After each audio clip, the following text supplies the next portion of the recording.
आप सब कैसे हैं? आज मैं आपके लिए एक बहुत डरावनी कहानी लेकर आया हूं।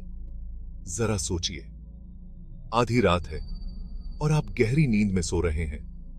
अचानक एक धीमी आवाज आपको जगा देती है।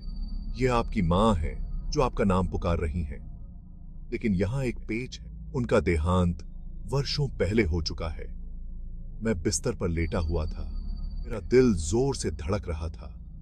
उनकी आवाज बहुत जानी पहचानी थी, फिर भी अविश्वसनीय रूप से दूर से आ रही थी। यह कोमल थी, लेकिन इसमें एक आग्रह था। मैं सुना नहीं कर सका। मैंने अपने पैर बिस्तर के किनारे पर टिकाए और खड़ा हो गया। मेरे पैर लकड़ी के फर्श पर ठंडे लग रहे थे।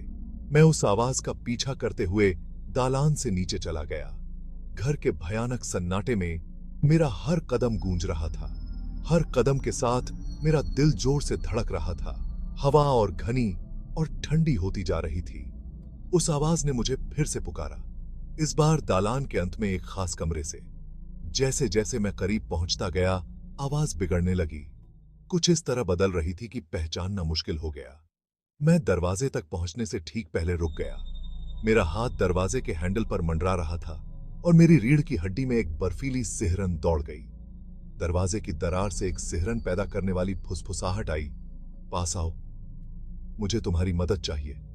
मेरा हाथ कांप रहा था क्योंकि मैं झिझक रहा था, लेकिन तभी मुझे यह महसूस हुआ, मेरे कंधे पर एक ठंडा हाथ।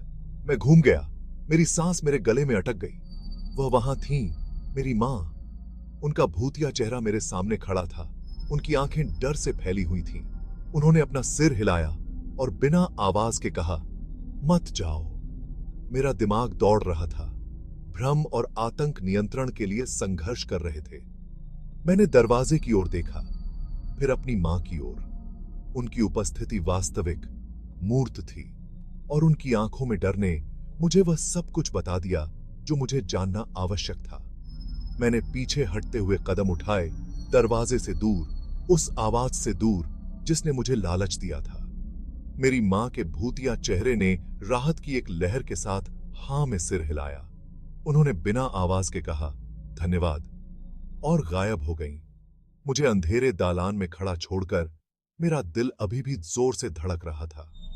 मैंने उस आवाज को फिर कभी नहीं सुना, लेकिन मैं जानता था मेरे दिल में गहराई तक कि उस दरवाजे के पीछे जो कुछ भी था वह मेरी मां नहीं थी।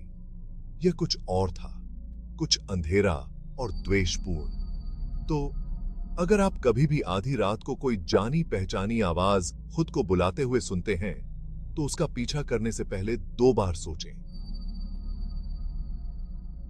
हर चीज वैसी नहीं होती जैसी दिखती है। सभी अपना ख्याल रखना और याद रखें, कभी कभी सबसे डरावनी चीजें वे होती हैं जिनकी हम व्याख्या नहीं कर सकते। अगर आपको यह कहानी पसंद आई हो तो लाइक बटन दबाएं और ऐसी ही डरावनी कहानियों के लिए सब्सक्राइब करें और मुझे कमेंट में बताएं कि क्या आपका कभी किसी भूत से सामना हुआ है। अगली बार तक डरते रहिए।